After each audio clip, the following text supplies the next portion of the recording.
Hello everybody and thank you for joining me today.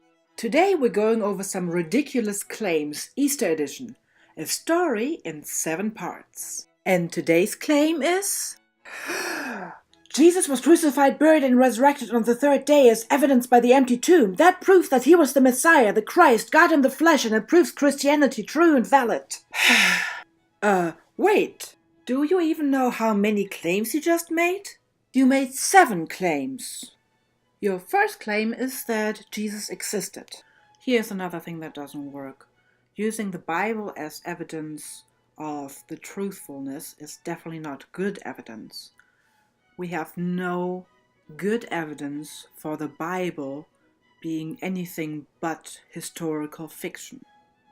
Though, even if you took the Bible as evidence, it would not be eyewitness testimony, since the people who presumably would have been around at the time of Jesus would not have been around at the time of the writing of the Gospels or the Epistles.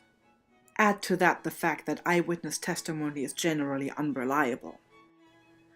Let's make it fun and say I'll just grant you that. I will just work on under the assumption that Jesus did in fact exist. The human Jesus, that is. That's how far we are into it right now.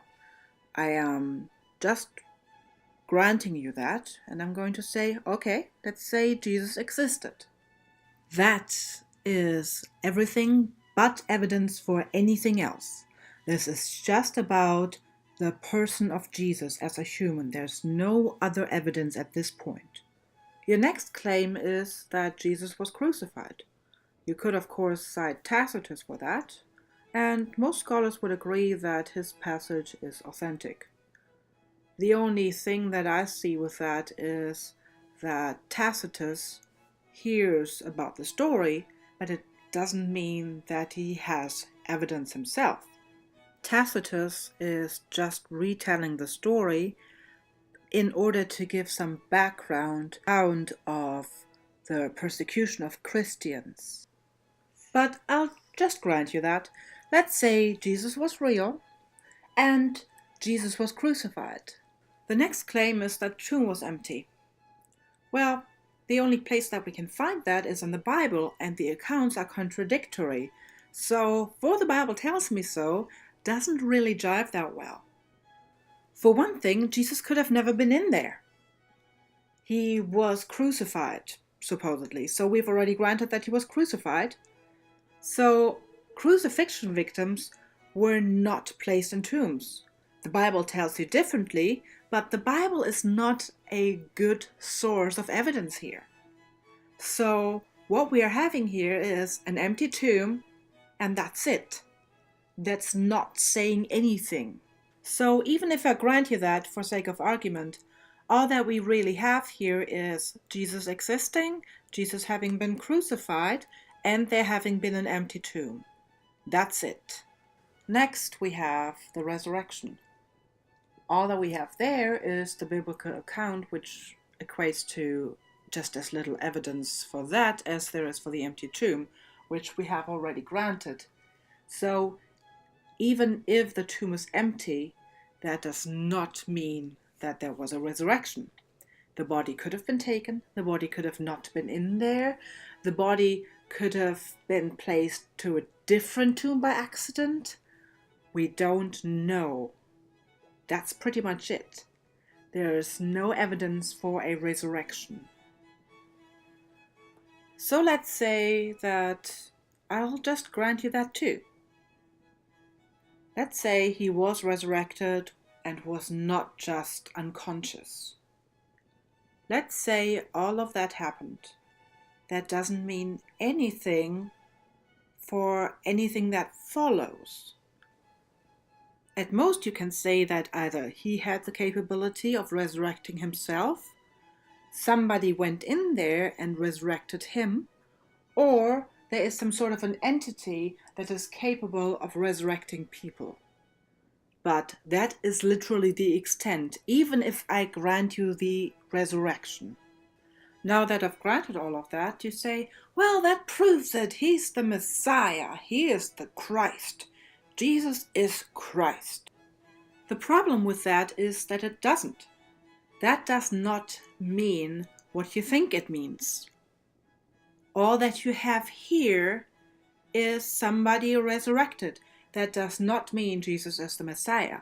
On the contrary, if you ask any Jew today to tell you what the requirements for being the Messiah are, most of them will tell you that Jesus did not fulfill them.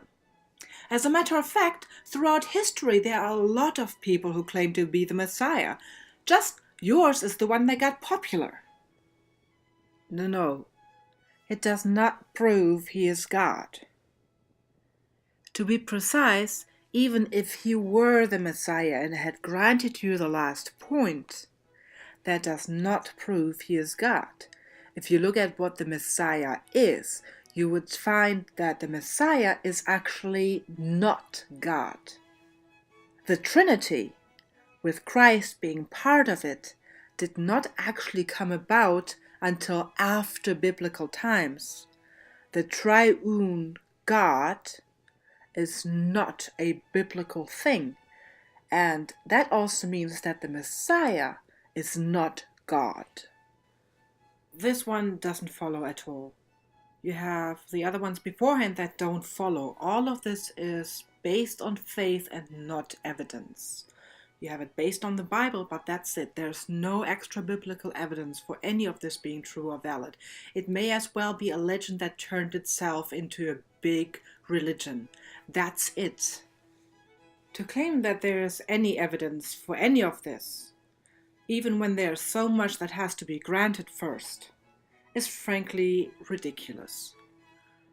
Yes, you can believe all of this, but all that it is in the end is wishful thinking. You have no evidence for what you believe if you believe this. Even if Jesus was real, and Jesus was crucified, and the tomb was empty, and he was resurrected, that does not mean that he was the Messiah or Christ or even God, and it does not make a difference in the validity of Christianity. Every step along the way has several different possible answers. None of them are definite proof for your faith. You are merely concluding it from these things, but that doesn't make it a good argument. Liking a narrative does not make it true. Believing a narrative doesn't either. I truly hope you enjoyed this video and thank you for watching. If you did, don't forget to like and subscribe. Bye!